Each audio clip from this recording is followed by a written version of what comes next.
Hello again, everybody. This is, I have to say, with no intent to slight any of the previous panels. This is the panel I've been looking forward to all day long with four of the great journalists of this country who have agreed to become part of IndieFest, and two of them who have actually worked in Las Vegas newspapers in their career. And we're going to talk about a lot of different things, 2024, what just happened in Washington, and the future of journalism. Maybe we're going to take an hour to do this. So I hope they'll all come up here now, and I'll introduce these four great journalists. Give them a round of applause as they come out. You'll recognize all of them, I think.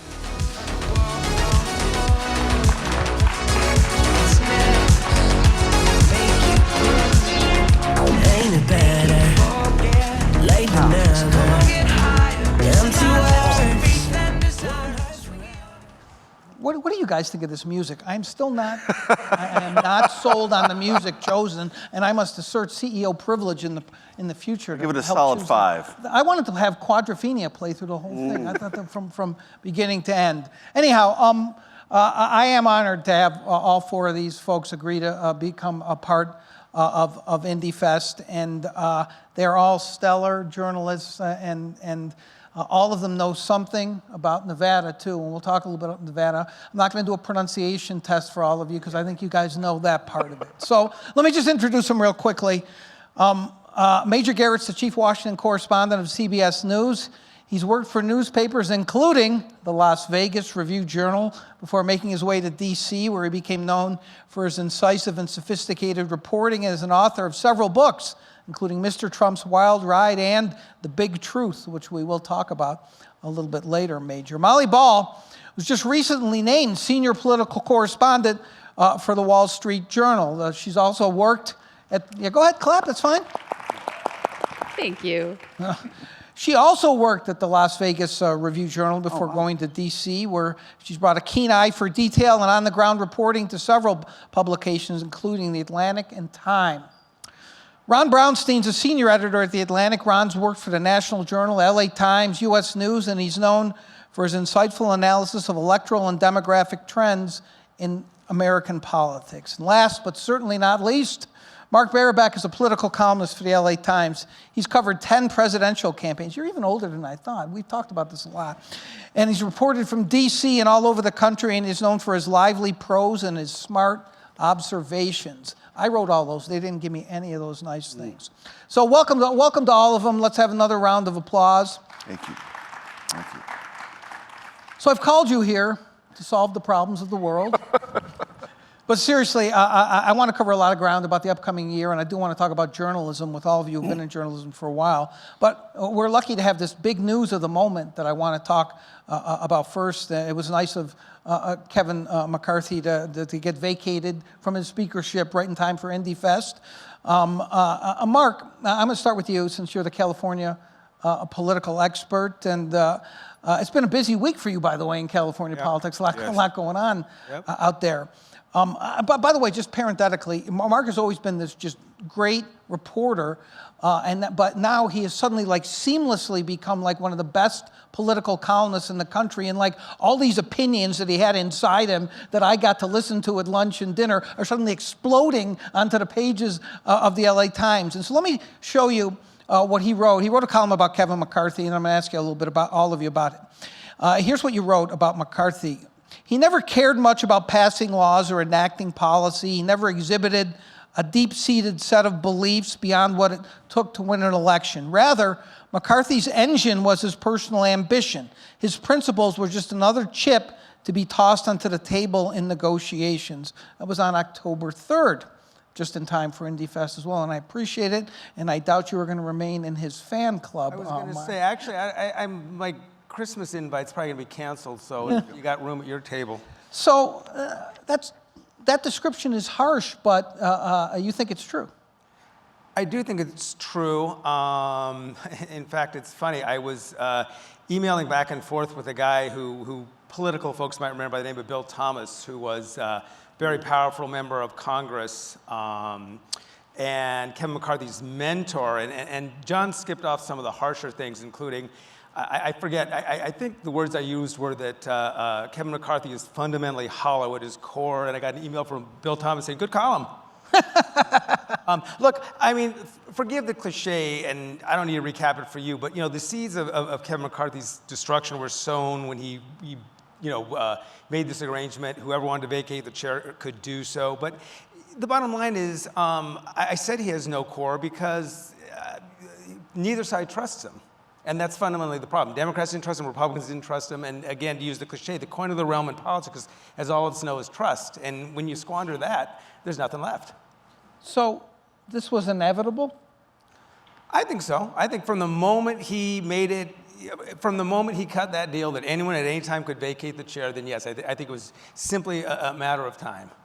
I want to hear from Molly and Major on this as well. But first, Ron, you, as you always do, you put this in historical context in a piece that you wrote that I want to put up an excerpt from as well. In one respect, McCarthy's demise continues a cycle among House Republicans that now traces back nearly half a century. From the late 1970s to the 80s, a coterie of combative young House members led by Newt Gingrich and Vin Weber rose to prominence by founding a group called the Conservative Opportunity Society that accused Republican congressional leaders, and at times even then President Ronald Reagan, of horror of horrors here, negotiating too many deals with Democrats. So, Ron, how is this the same but also different, what happened with McCarthy? And Major has written a lot about the history of House Republicans too, so I'd be interested in him weighing in. By the way, first of all, I think I am here because I possibly might be the only person in the universe who has worked with all three of these people at the same place at the same time at various points. I've been a colleague of each of them. Look, there has always been a strain, at least going back to the 1970s, in the Republican conference that believes their leaders are too quick to compromise with Democrats. Newt and Vin Weber started the Conservative Opportunity Society, which was built on the idea that Bob Dole and Bob Michel, and even Ronald Reagan, Newt criticized Ronald Reagan in the 1984 campaign for not polarizing the electorate enough, were making too many deals with Democrats. And then Gingrich himself faced a rebellion on the right when he was Speaker. With Tom DeLay kind of managing things for Denny Hastert, it didn't, we kind of had a little interregnum there. But certainly John Boehner with the Tea Party Congress left in 2015 one step ahead of the lynch mob on much the same grounds, on really literally the same grounds of avoiding a default on the debt and keeping the government open. And then the same thing happened to Paul Ryan, who had had enough after only 2 terms as Speaker. McCarthy comes in, and McCarthy, I think, makes more effort than any of them to placate the right. I mean,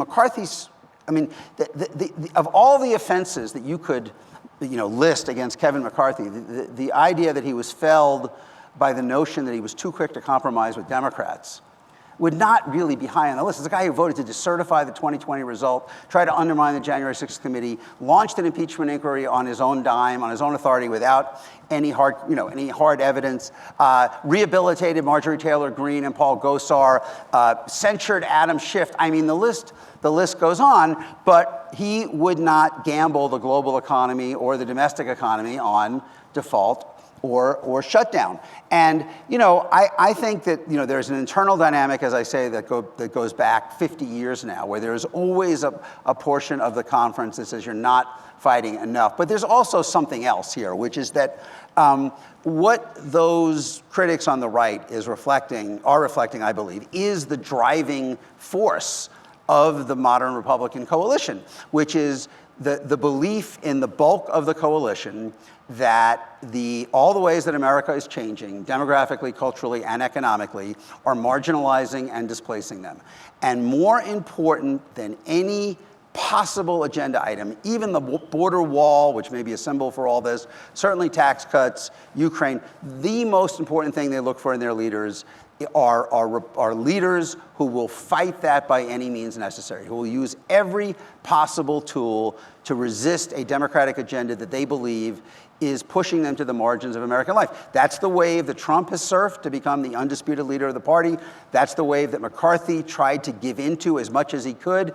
I suspect, as a last thought, that the 2 heresies of not going into default and not shutting down the government, he heard quite a bit from the Wall Street wing of the Republican Party, which is probably not willing to gamble with those things. But this belief that we are backed against the wall, and therefore any means necessary is justified to resist what Democrats are trying to do to America. That's the sentiment that led to January 6th. That's the sentiment that produced this. And I do not think at all we have seen the last manifestations of that. So Molly, jump in. What's your take? Well, look, I have a source who once worked for Kevin McCarthy who said, sort of to Mark's point, Kevin's superpower is that he doesn't believe in anything. And so, it's a backhanded compliment, but in a way that was an asset for him, right? The lack of principles that Mark wrote about, because it enabled him to be whatever anyone wanted him to be. And frankly, he survived longer than a lot of people thought he would. And to give him a little bit of credit, right? What's going on right now on Capitol Hill isn't shutting down any national parks, isn't affecting anybody's paychecks, isn't causing the global economy to default. He may have, martyred himself for 45 days of government funding, but he did get it done, and he did get the debt ceiling raised, and he did eventually become speaker. And, more than anything, he just had this endless appetite for, if I can say this in a polite forum, eating crap, right? He was willing to swallow his dignity over and over and over again and go through those humiliating 15 middle of the night votes and then get up there with a big grin and say, look at me, I never give up. So that was what it took to succeed. And his strategy, it was messy and it didn't look good from the outside, was to just let the inmates run the asylum. Say, fine, you guys think you have better ideas, you do it. And his luck ran out. And, I wrote a book about a different Speaker of the House, Nancy Pelosi. And she has sort of the opposite style, right? You always know exactly what's going to happen in advance with Nancy Pelosi because she has wired the outcome in advance. McCarthy looked like he'd just sort of surrendered to the fates and was sort of skipping along, happy-go-lucky. And it was fascinating to watch because he didn't know either how this was all going to turn out. Whereas, people who covered the Hill when Pelosi was Speaker, it was often kind of boring because you knew if something went to the floor, it was going to pass. So it was a chaotic speakership. The one factor I think it's surprising we haven't mentioned yet is Trump, because Trump's endorsement made it possible for McCarthy to become Speaker. And then where was Trump when McCarthy was in trouble? He was nowhere to be found. He was in court. Completely quiet. Yeah. And then as soon as McCarthy was gone, suddenly Trump's talking about, oh, maybe I can be Speaker. But for someone, you talk about how no one trusted McCarthy and how he wasn't particularly loyal to anyone or anything. There's someone else who certainly set an example in that regard. So, Major, Ron's right. You did a lot of deep reporting back in the old days Sure. when you were young on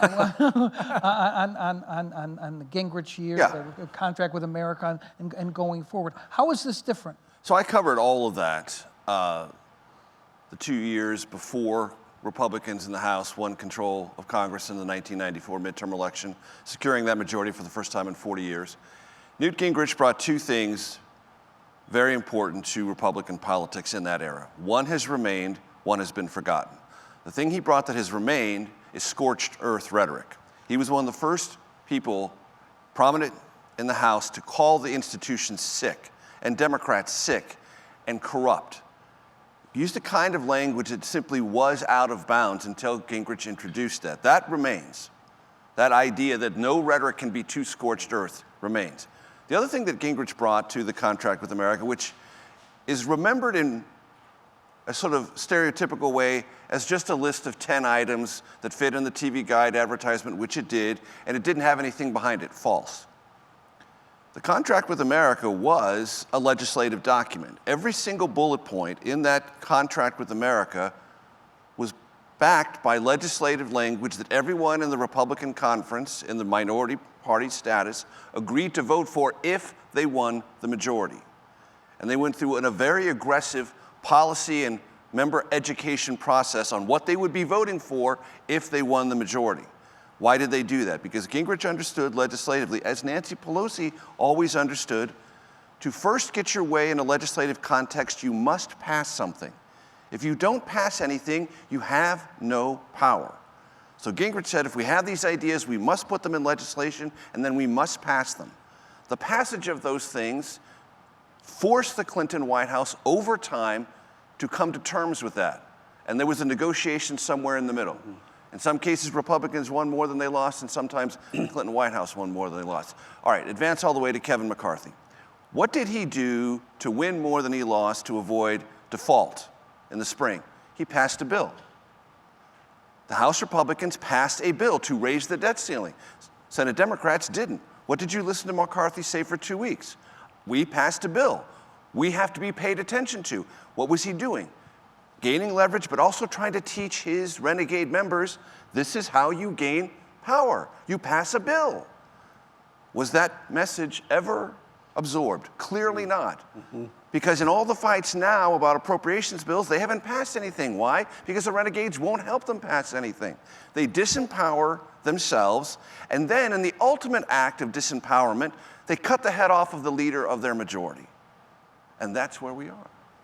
So, and anyone can jump in on this, and maybe you all want to. What happens next? Who becomes speaker? Does it matter? Well, certainly it matters. But what happens next, I'll give you a sketch of what it will look like. Tuesday, House Republicans will meet. Wednesday, they'll meet and they'll elect a consensus candidate. Maybe it will or what. All you have to have is a majority of the House Republican Conference. Well, a majority of the House Republican Conference does not elect a speaker. Yeah. Doesn't even come close. And I guarantee you, Kevin McCarthy, despite all of his flaws, well outlined here, was in infinitely better position to become Speaker than either Steve Scalise or Jim Jordan is now. And it took him 15 ballots. Well, I'm not, the Hill is not my great area of expertise, but if you've got Jordan endorsed by Trump, and you have a share of moderates or people from competitive districts who are like, Jim Jordan and Donald Trump defining the party in 24 means I've got to get my resume up to date. Yes. That could be a kind of a stalemate. That, of course. That they both could remain below 218. Oh, for a long time. For maybe indefinitely. For weeks. Like maybe it could be somebody else, because you could easily see a scenario where each of them are checkmated. Yes. And cannot get to 218 overall. You think that? Oh, absolutely. Yeah. Absolutely. Or maybe they punt it. Who is it? McHenry is sort of the acting guy for now. Maybe they Yes. they just punt and they just kind of. Well, it will take a long time to get that exhausted. It will take a very long time to get that. Well, how many ballots did they do in the 1920 Democratic Convention? Was it like 120? And, Right. and every day we move closer to the government running out of money. Yeah. Yeah. That's. Again, a deleveraged situation because the House, as a negotiating partner, has nothing to say. I'm mostly being contrarian here, not making a prediction, but there is a chance that, particularly with Trump being behind Jordan, Trump is the closest thing there is to a unifying figure in the party. There are no never-Trumpers left in the House of Representatives in the Republican conference. They all, whoever gets the majority of that Republican conference vote, I think there's going to be a lot of pressure for the conference to coalesce around that person and to be unanimous on the floor. The 8 holdouts have taken a lot of grief for what they did to McCarthy. They're going to be under pressure to show that they can be team players. And a lot of them were motivated by personal grudges, right? Gates had a personal beef with McCarthy. Some of the others did too. It's possible that, they're all going to be under pressure to show that they can stop the chaos and come together, and there may be relatively little drama. Go ahead. I was just going to say, what's the number? 18? I know it used to be a lot more, Yeah. but like 18 Republican representatives in districts that Biden won. Don't you think they're going to love standing there and voting for Jim Jordan or Donald Trump? Well, not Trump, but voting for Jim. I mean, Trump's Molly's guy right. They first. may get there. It's just going to be a tough slog. Well, and I would think that the folks who deposed McCarthy are going to feel enormous pressure to be for either of them. They are not going to be the issue. I think it's more like if Jordan becomes the front runner, which he may now be because of Trump, do those 18 ultimately just bite the bullet and say we have to do this? But the moderates never rise up. They never It's do. what makes them Yeah. moderates. They Yeah. want to get Right. along. Yeah. And in which case they will go into 20. I mean, when the first reports came out that McCarthy's team was kind of whipping for Jordan, my initial thought was Hakeem Jeffries would deputize some of his aides to help them. Right. Because certainly, you know, if you go into the 24 election with Trump as the likely nominee and Jordan as the potential speaker, I mean, you're talking about the MAGA face of the party being stamped really hard on every Republican, and that might work. You know, Trump has shown he can turn out a lot of voters and win in different ways. But if you're looking at it, if you're looking at any of the places that have recoiled from the GOP in the Trump era, you are giving them a really heavy dose of what they haven't liked. Yes, but most Americans do not know who Jim Jordan is. They will. And the branding on Trump is much, much stronger, and they are already staring down almost certainly having Trump as their nominee. I think that is what those moderate Republicans are worried about a lot more than who becomes Speaker of the House. Mark, do I hear correctly that your next column is Mark Amodei, the consensus choice for House Speaker? Is that true? Yeah, that's. I texted you. I just wanted you to have you double check the spelling of Amodei for me. So let's shift gears and talk about 2024. And I want you all to answer just a very simple question. Is the Republican primary over already? Is it over? I'll be the contrarian here. I think it is more likely than not that Donald Trump's going to be the nominee, but I am not 100% there. I mean, when everything points a certain direction and everyone says something is inevitably going to happen is when I start saying, you know, maybe not. I mean, and the other thing I do when I talk to folks on either side of a campaign, I'll always say, you know, off the record, be talking to you, give me a plausible scenario, not the alien abduction, right, where aliens come down and they kidnap Donald Trump, right? Something within the realm of maybe happening, and I could caveat everything I'm about to say, but how does Donald Trump not win the nomination short of, you know, being in leg irons and whatever?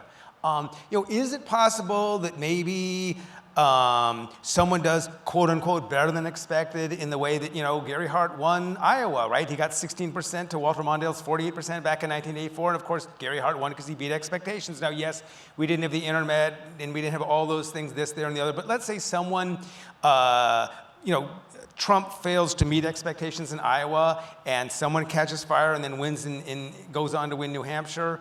I realize that Trump has done a lot to sort of wire things, you know, the way the delegates are selected. But again, is it plausible? I think, again, it's more likely than not, but I'm just not 100% convinced that Donald Trump will be the nominee.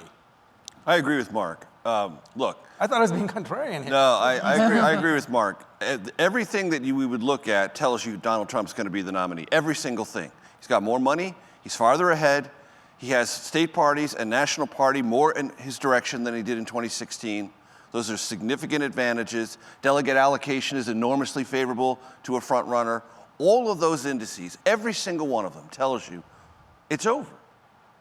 And yet, we are about to enter a period of time that we have never seen in this country's history. The leading candidate for a major party will be involved. He had a bad week legally this week, and he reacted really bizarrely to that. And it has nothing to do with anything about his future freedom or leg irons or even the implication of it. It was just a civil case about his companies. But he had a very bad week legally. Things are not getting better for the fellow co-defendants in Fulton County. The legal pressure is getting more and more real.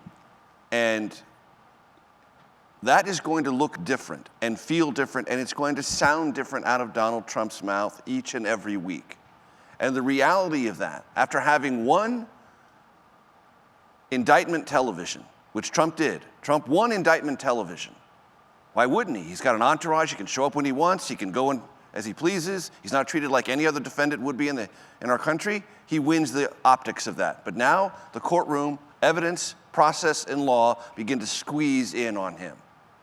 And that's a reality we don't know how the country is going to digest, politically or otherwise. That's an enormous X factor. That's why I'm not convinced. So before Molly and jump in on this question, Molly, you went and interviewed DeSantis and all those around him, and you wrote this great piece, and I love this part of the piece. I want to put it up.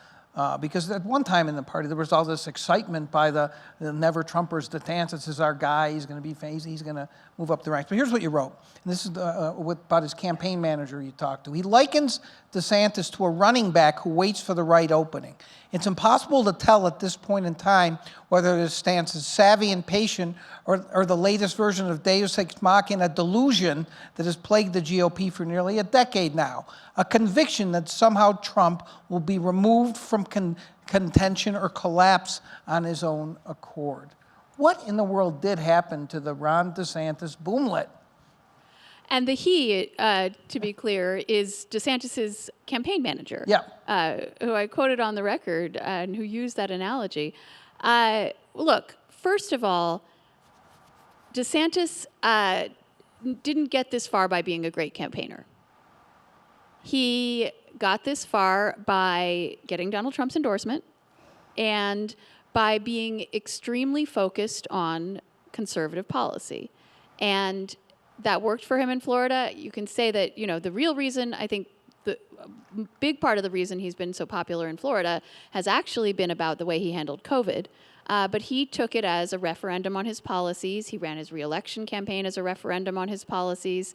And, for the first 4 years he was governor, he was hearing Democrats, clutching their hearts and fainting and saying this is all horrible and everybody hates it. There's going to be a big backlash. And then instead of a big backlash, he won by nearly 20 points. A very convincing victory that convinced him that everything he had done to that point was something that the voters loved. But people around him would always tell you, look, this is someone who likes to sit alone in his office and mark up a bill. This is not someone who's down at the grill with the lobbyists, shaking hands. This is not someone who loves to be in a crowd kissing babies. He's very much, I think, the opposite of Trump personality-wise in a lot of ways, even as he has sort of imitated Trump's political style in a lot of ways. So some of it is just that, as everyone who's covered a presidential campaign knows, a lot of things look different on paper, but then the candidates have to get up and perform. Okay. And that is the crucible. The voters want to see you get up in front of them and make your case. I think the other deciding moment, though, in this primary was when Trump's first indictment came down and DeSantis was not yet a candidate, and he took this baby step toward maybe being a little bit critical of the dear leader, right? He said, well, I don't know anything about paying off porn stars, but I do know that the FBI is weaponized, yada, yada, yada. And he got a ton of grief for that from the sort of MAGA base of the party. And then he and all the other candidates fell into lockstep and started defending Trump. And that was when you saw, as each successive indictment came down, because, when the FBI investigation into the classified documents at Mar-a-Lago started, it didn't look great for Trump. His numbers actually did go down, even with base Republicans. It was when all of the other Republicans started defending him on each successive indictment. When Ron DeSantis and almost every other candidate on that stage, a couple of little noticed exceptions, but they all started telling, and this is where partisans get their information, is from the power brokers in the party and the entire establishment of the party, from all of the candidates who are trying to beat this man in an election, are all saying, you can't believe this stuff, coming from the Justice Department and the New York AG and all of this legal trouble. This is, the party of law and order and we love the cops, and everyone in their life is telling them,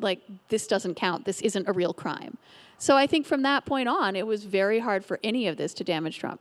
And that I think is what has sealed, maybe not sealed, I do agree with the contrarian view that nothing's over till it's over.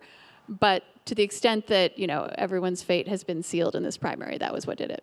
Can I interject something really quick, just real quick, read DeSantis. The day he announced, I did a column based on having covered several presidential campaigns and having heard, running for California governor is just like running for Texas governor, just like running for New York City mayor is just like running for president. The point being, a big part of Ron DeSantis' appeal was that he won big in Florida. And I likened it to a guy who was a star in AAA ball, but can he hit major league pitching? And there was a really good quote from someone who said, all being successful at those levels does is let you try your hand at something you've never done before.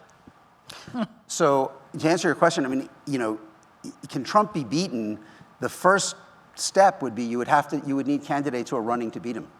Yeah. You know, and you don't really entirely have that. You know, Trump is a little like an animal who can smell fear or weakness. And when he was in Detroit the other day doing his rally at the non-union, you know, auto worker shop, he said at one point, you know, when I look at that stage, I see a lot of people who are applying for a job with me. Like, do you see a vice president up there? I don't even really see a vice president. And he often can take the measure of his opponents in that kind of very, you know, Joe Pesci in Goodfellas way. Maybe Joe Pesci in Casino, I should reference out here, speaking of Harry Reid. But so that's the first thing. I mean, they have not really tried to make a case against Trump in the way that you would expect people running against them. And I guess I dissent from the view that DeSantis's failure to launch is primarily because of his personal traits or his campaigning skills. I think he made a fundamental and the people around him made a fundamental miscalculation that essentially there was an audience in the party for Trumpism without Trump. And, you know, Trump, the image that I have of Trump is he is this Mack truck barreling down the far right lane of American politics and leaving all of this space on the other side, even in a Republican primary. And Ron DeSantis has tried to pass him on the shoulder on the right, you know, scraping against the guardrail, sparks flying, by, you know, to the extent he criticizes Trump, it is always from being to his right. And one thing I really felt after being in Iowa during the, you know, along with every other political reporter in America during the state fair, was that, you know, people who like Trumpism like Trump. I mean, they want Trump. The people who are the audience, which is, you know, somewhere maybe half the party, maybe even a little more, are people who are just exhausted with the whole thing and want something else. So, you know, DeSantis is following the exact Huckabee, Santorum, Cruz playbook, which is not surprising in the latter case because his chief strategist is the Cruz chief strategist, which says you pour everything into Iowa, you max out on evangelicals, and you try to squeeze past the front runner in Iowa. And he very well might do that. I mean, right now there's no evidence of that, but you got to assume that, you know, Bob Vander Plaat, all the Iowa, basically the Iowa political, the Republican political establishment in Iowa that doesn't want Trump threw in with DeSantis before watching him run around the track and seeing what kind of, you know, horse he was. And I could imagine a world where they, in the end, get him there or very close. But, you know, none of those three Iowa winners won. None of them won more than a dozen states. None of them got to 12% of the vote in New Hampshire, because if you define yourself solely as the candidate of evangelical Christians, it's hard to win places where there are not enough of them to win. So I think if there is a scenario, it's that somebody else comes in second and gets a Gary Hart-like boost. Because if DeSantis comes in second, it's just he lost by 30 points. If somebody else comes in second, maybe it's, oh, you know, Nikki Haley or Tim Scott is kind of, and you'll have the Gary Hart phenomenon. But or the favorite fancy one of the billionaires is Glenn Youngkin. Shows up at the last minute, barely has anything going for him. He says, "Look, I'm here. I'm saving everyone." Yeah.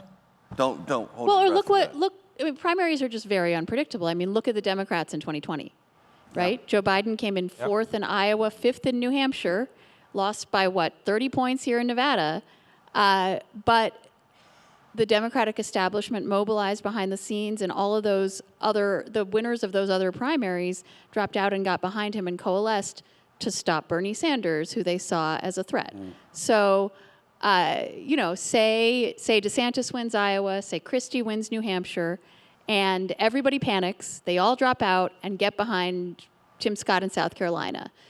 I think we can have a debate over whether the Republican Party is functional in the same way that the Democratic Party is and able to pull off something like that. But that's the scenario I can imagine. Molly, why are you not talking about the importance of Nevada in deciding this?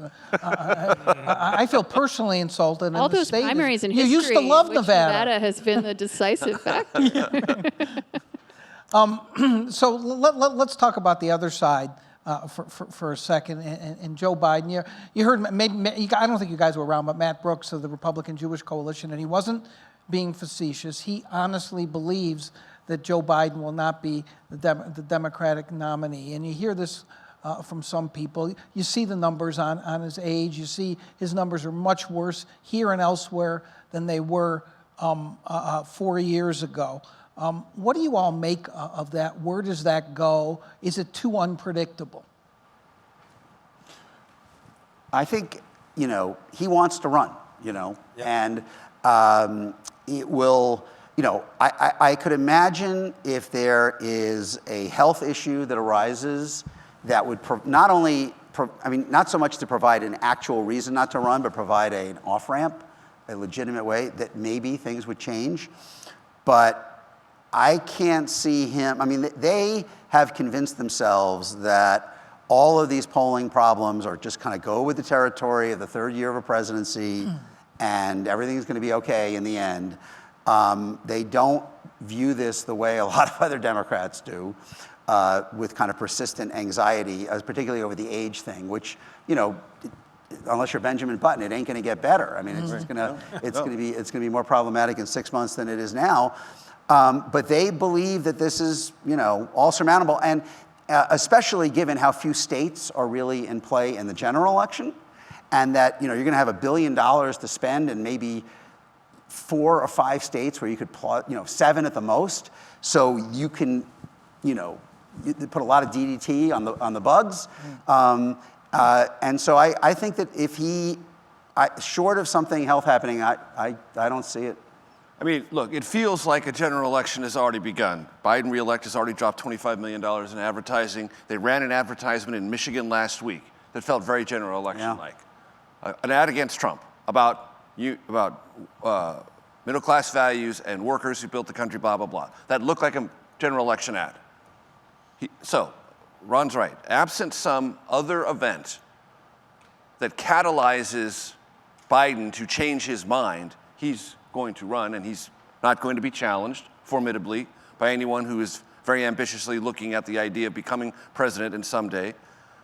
So that clears a path for him. He's also structurally advantaged by the decision he made to put Kamala Harris on the ticket.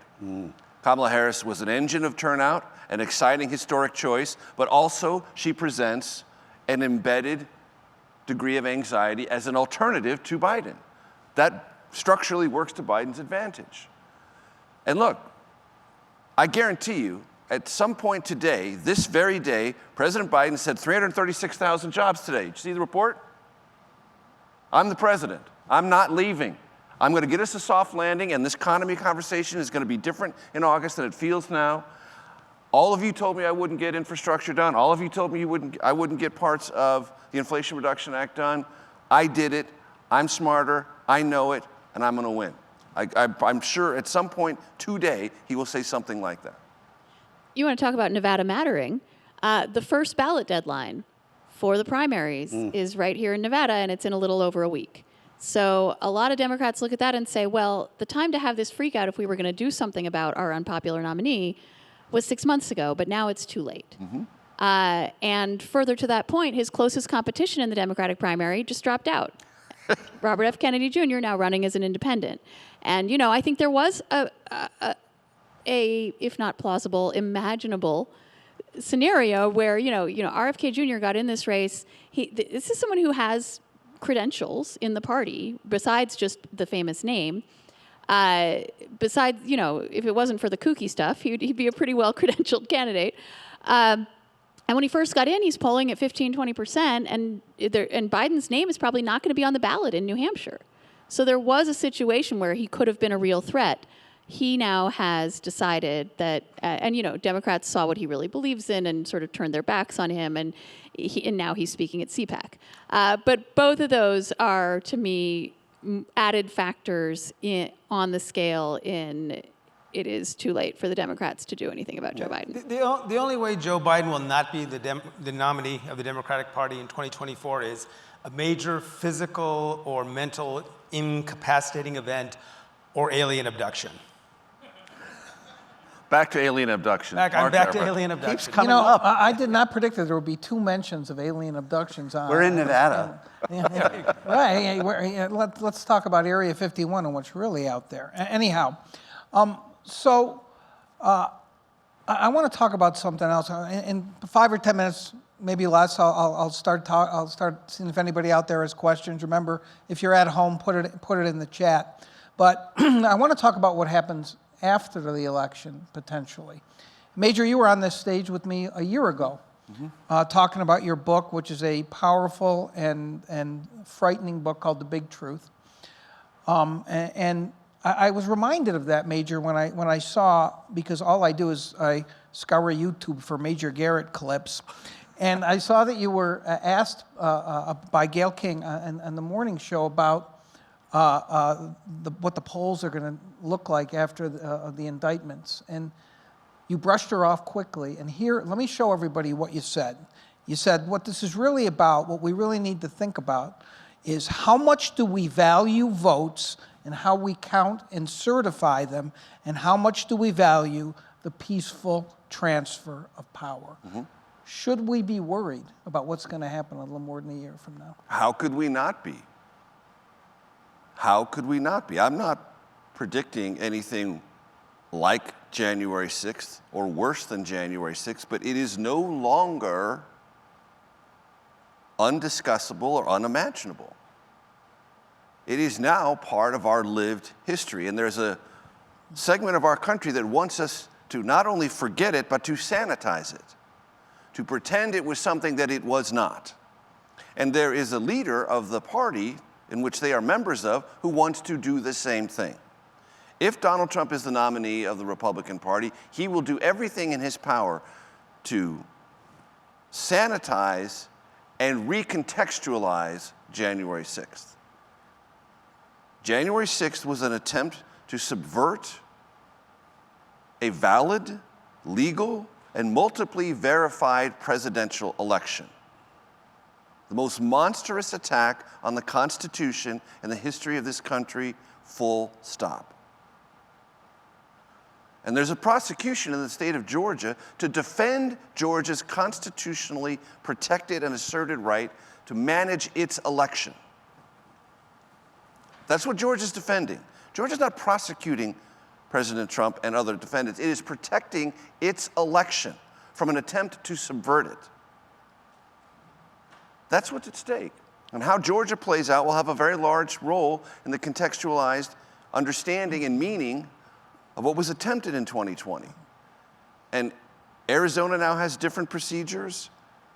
They're brittle. They were pushed up against again in 2022. They still held. But there is a deeper set of divisions and a deeper set of anxieties about something that we now do better than we've ever done before. Yes, there were dark parts of my book, The Big Truth, but there are also celebratory parts of the book, that we did something amazing in 2020. We conducted the best election we'd ever conducted, not in terms of the result, but how we did it, under the hardest circumstances ever. Highest turnout, most diverse electorate, under the hardest, most dangerous, and most confusing circumstances ever. And yet, we have a continued assault on that good thing that we all did. And that assaultive attitude and the behavior that drove January 6th has not vanished. And so, of course, I'm nervous about it. So I'm wondering what the three of you think, because I think to some extent when all of us began covering politics, that we had some kind of belief that there was a system that was erected, there were guardrails up, that we could believe in that. And now it seems, without being too melodramatic or dark like Major, that those guardrails are gone.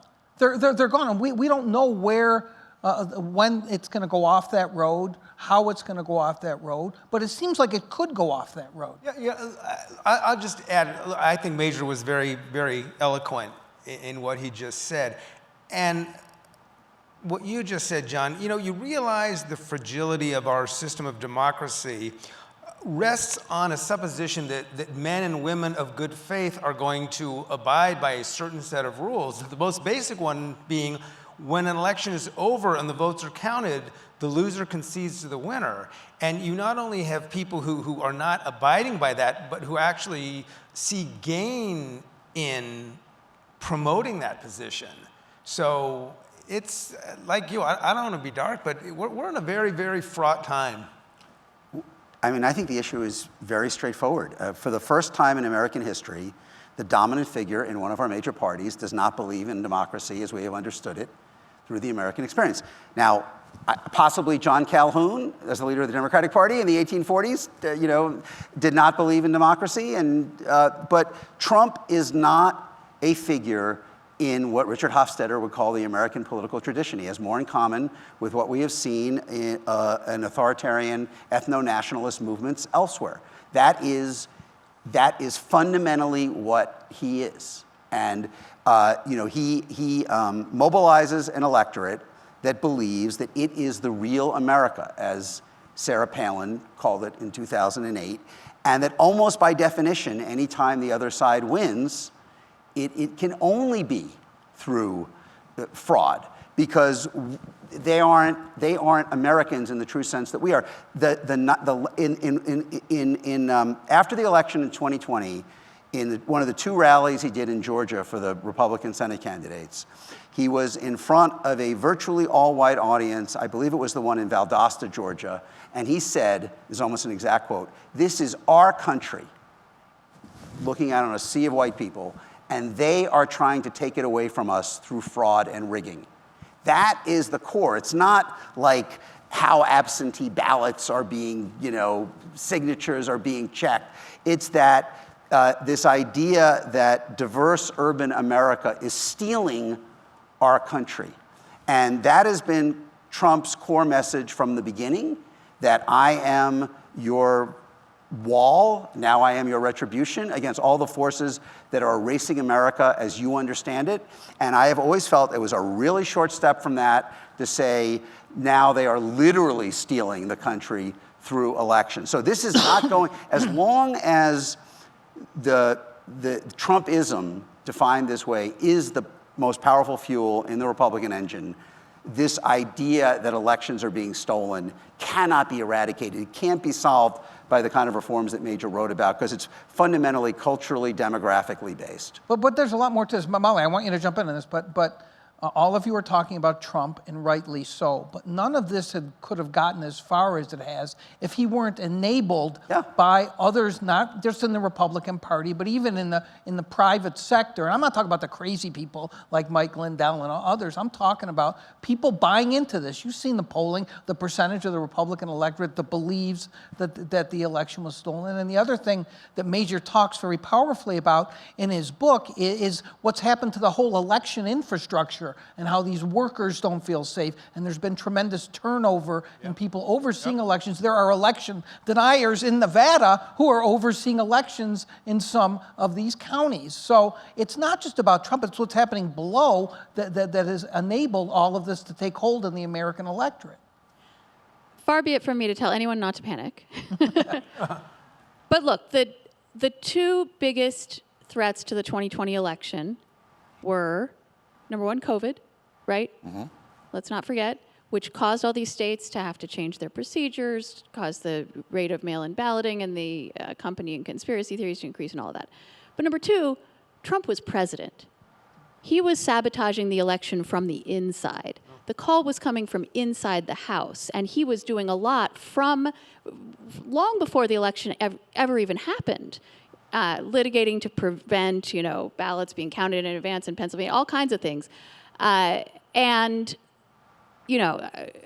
realize there are a lot of conspiracy theories about what the Democrats may or may not get up to, but I'll believe it when I see it. We do not currently have an administration in Washington that is trying to subvert the election and to sabotage it from within. And that's a hugely important factor when you talk about the technical stuff that Major has written about so comprehensively, the election administration. Thirdly, what we saw in 2022 and in the other elections that have happened since 2020 is that actually only Trump has the power to make this persuasive to people. The election deniers broadly lost their elections in states including Nevada. Candidates for Secretary of State and others who are running for positions where they would be overseeing these elections, at least at the highest levels. And voters responded to the idea that,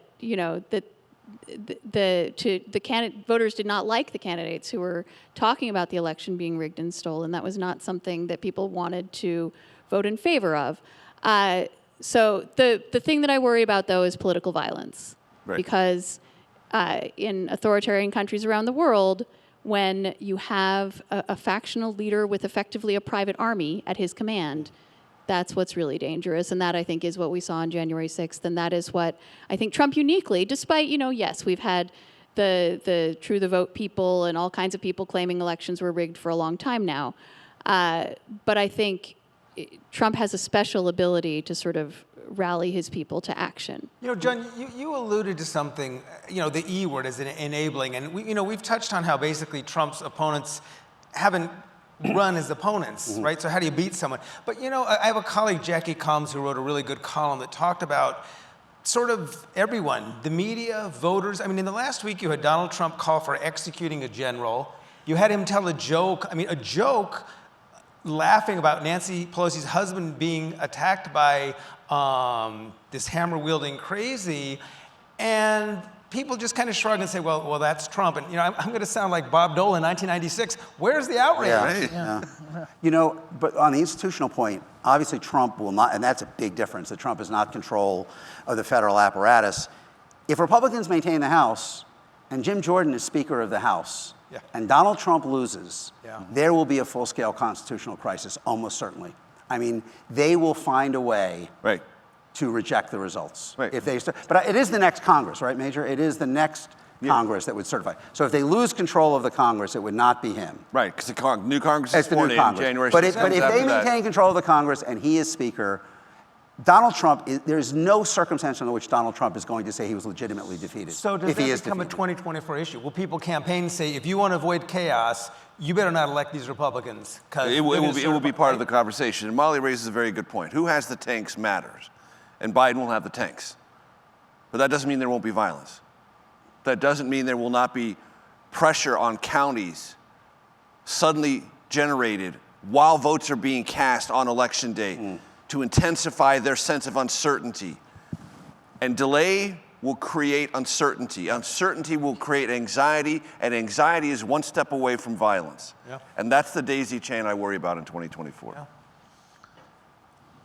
On that optimistic note. A cheery panel. So we have about 10 minutes or so left. If there are questions out there in the audience for this stellar panel, please. Well, it's certainly one way to end the first day of Indy Talks, John. But just curious to know what effect we think this climate and fear of potential violence or suppression of the vote at polling centers might have on turnout and on just general discourse and engagement in the next election cycle. Interestingly, and I would look just across the border, if you're living here, to Arizona. I mean, Arizona had very high turnout in both the governor's and senator's race. Deniers both lost narrowly. There were militiamen with garb near drop boxes, some of them armed, serving out no discernibly important mission, but they were there to keep an eye on things. That's a very intimidating visual and experiential thing, but yet voter turnout remained high. I mean, there is something that does generate both a psychological and behavioral pushback. Like, what? You think you're going to run my democracy? No, I'm showing up. And in Kari Lake's case, it was the McCain Republicans that she denounced by name in the closing of that campaign who said, no, we're not going to back off. So, I mean, I don't worry about the turnout. I worry about the attacks on the process of counting and certifying and generating unnecessary confusion and uncertainty about that process. But I think, Major, if you're looking for the proverbial silver lining in what the country's been through in the last many years, I think it is the fact that people are cognizant, that they don't take these things for granted. I mean, there's always the lazy people who are going to say it doesn't really matter, it's all one, right? But I think people have, and we've seen in the numbers who've turned out, I think people have awakened to how fragile our democracy is and how important voting is, and don't take it for granted the way that so many did for so long. Other questions? You don't get a follow-up, Right here. Alex. Right here. Where am I looking? Oh, there. Thanks all for your comments, really enjoyable. And it's fascinating just to listen to the last 45 minutes, how Trump sucks up all the oxygen in the room. So my question is, if President Biden decides to run his campaign from his basement again, are you guys going to be okay with that? Because you have Trump filling your news cycle every minute, every hour, every day? Or are you going to be willing to address what I think is a concern among many Americans about his competency as he ages? Thank you. Well, first of all, he's not going to campaign from the basement because he's going to have a regular campaign. Yeah. He's going to have a regular campaign. He travels the country now. He'll travel it even more as a candidate. And he will be evaluated on his ability to do that. Because the country hasn't seen that, hasn't seen the barnstorming, if you will, campaign of a Joe Biden. There wasn't a barnstorming in 2020. I mean, only Trump had a couple of rallies too, and they turned out very badly. Yeah. Mm-hmm. They were sickening events, and I don't mean from a rhetorical or visual. They sickened people. Yeah. There's a reason that Biden didn't campaign broadly with large audiences. He will this time, and if he can't have audiences as large as Trump, that will be part of the conversation. So there will be a joined visual campaign, and if he can't perform, if he looks worse than expected in that context, it will be visible and digestible, and it will matter. I was going to say that, Americans are making their judgments about Biden's fitness based on watching him, based on seeing him, seeing the way he talks, seeing the way he walks. And there is not, I'm not sure what Molly thinks about this. I mean, there are not a lot of people who come out of the White House and say, he wasn't there in the meeting, he can't follow the conversation, he's not up to it. You don't have that, but what you have are the visuals of him, right, and of him walking, and this is a guy who mangled his sentences when he was 35. Yep. So this is not new, but it seems more pronounced, the kind of the tenor of his voice and all of that. So in many ways, this is happening almost independent of any kind of media analysis or filter. People are making judgments based on watching him, even though there is not yet a loud chorus of people who are coming out of the White House and saying, I don't think he can do the job.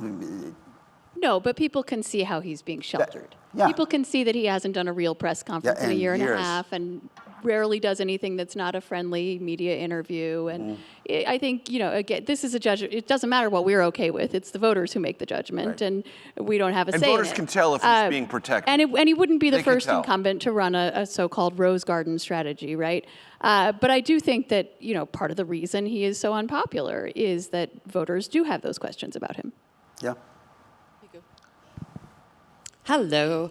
Thank you guys all for coming here and for the national dialogue. I have a question more pertaining to Southern Nevada. As you guys know, we're in the middle of a huge momentum, professional sports, infrastructure, a huge population influx, environmental issues. My question is there anything that you all or the staff in your newsrooms are watching or interested in us? What's going on here in Las Vegas that interests you all or your teams? Well, yeah. Stealing the A's. Yeah. I am from the Bay Area. A's. We're not happy about that. I don't know. John alluded to this. The Republicans have made such a hash out of their caucus primary stuff. I just don't know. With all respect, I don't know how influential and important Nevada is going to be this time. Just because there's no competition in the Democratic side, and the Republican side is just a mess. I was a political reporter for the RJ in 2008 when Nevada had the first early caucus and was a swing state in the general election. And when Barack Obama won that election by 12 points, I think a lot of people said, well, we're never going to be back here again. And that was another time, right, when you had a huge, up to the point of the crash, right, a huge population influx and a huge infrastructure build and population boom here. And then it all came crashing down memorably. But what I think is fascinating is that it has stayed a swing state, and it's going to be a swing state again because the population here is so overwhelmingly blue collar, and because the economy here is so different from a lot of the states that we have seen transition from red to blue. A Colorado or a Virginia, where a growing population has brought with it a lot of college-educated white suburbanite professionals. That's not the demographic that's moved to Nevada. You have a lot of blue collar and Latino voters and lower income voters, and I think that, and those are the swing demographics in our politics right now, and that is going to keep this state a swing state and keep political reporters coming back, and it's going to continue to be very fascinating to see the state's trajectory. If I could just revise and extend, I want to be clear, I was talking about Nevada not having a role in the primary, but yes, very competitive battleground in November. My answer would not be electoral. I think Las Vegas and Nevada is part of a larger question that the fastest growing places in the country are largely in the Southwest, in places that are being hit the hardest by climate change and also have no water. Like, Maricopa County added more people than any county in the country from 2010 to 2020. Phoenix, Clark County, I'm sure, was up there. Austin, they're all broiling, and they all are struggling for water. So, how is this going to work in if it's this hot now, what's it going to be like in 2030 or 2033? And if we're having this much problem with water, now, admittedly, there may be some give with taking from ag to, promote the urban development or to fuel the urban development. But I think that the collision between where the population is moving and where the climate is moving is a big, rarely discussed but substantial question for the next many years. Yeah. Is that even more important than whether we get an NBA team or not, Ron? Could be. Could be. And just on a positive note, on the drive over here, it dawned on me that this part of Nevada has gotten at least half of all the money being spent by the infrastructure bill. Yeah. Does look like that, doesn't it? No, it looks like that. It's like everything is under construction. Well, that's because there's a Formula One race that's coming too. Okay. And You will get your NBA team, it's just the stadium will not have flush toilets running water. Yeah. So I want to wrap, but just because this is such a great panel, we might go a minute or two. Are there any other questions for any of these folks? It's okay if they're not. I see someone. I do have a question. Okay, this is it. It's a media question, and it is a serious media question. I don't want you to think it's laughable. I am the father of 2 teenage girls.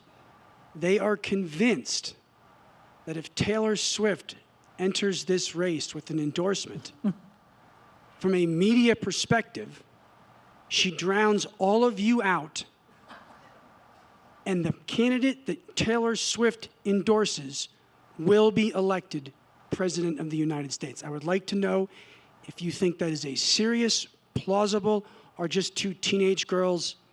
It's a serious media question. Taylor Swift has repeatedly endorsed Democrats for state office in, I believe, Tennessee, and they have repeatedly lost. So her endorsement is apparently not that powerful, in part because teenage girls don't vote. But look, I do think that I am worried about where teenage girls get their news. And I wish they were reading newspapers instead of just looking at TikTok and watching Taylor Swift memes. I may give Taylor a little bit more credit to the extent that if she gets younger folks who are of voting age engaged and interested in voting, I don't think it's going to be game, set, match, done, over. But I think she could help a candidate, as Molly suggested, would more likely than not be a Democratic candidate. But if she can get younger folks engaged, that's always a problem, especially for Democrats, to get them to turn out. Yeah, I would agree with that. I mean, I think, Tennessee's a lost cause. Al Gore couldn't win Tennessee, as a presidential candidate, and it's obviously moved in 20 years since then. And Biden has always had enormous problems with younger voters. So if they could get, and conversely though, there's kind of raw material there in that the Dobbs decision clearly resonated very powerfully with younger women. And if Taylor Swift decides to make a major effort and you know, through social media and otherwise, it would be, you know, there is no single silver bullet with 160 million people voting. But it would be, I think, a significant benefit for Biden, who is going to have trouble not only turning out young people, but keeping them from drifting off to third-party alternatives. I also did not have Taylor Swift being the end of this panel. Right. Yeah. So one last observation. So right now, the two most powerful marketing forces in America are getting closer to one another. Yeah. The NFL and Yeah. Taylor Swift. Yeah. Okay? The NFL has, for several years, had as part of its public visibility outreach, NFL players talking about the importance of voter registration and voter participation. You merge that with Taylor Swift on voter registration and voter participation, that has a politically meaningful component to it. That's not partisan, but it has an orientation that could trend partisan with Taylor Swift's national political predilections, which are well known. All I know, Major, is that 1 week from today, I believe it is, I'm being forced to go see that Taylor Swift movie. And so this is not as, too. this is, yeah. So anyhow, Mark, Ron, Molly, Major, it has been a real honor to have you up on stage together. Thank you all for coming. I want to tell everybody here that you are all VIPs today. You're invited to a reception right over there right after this panel. I hope all these folks are going to stop by as well. But let's give them a round of applause for coming.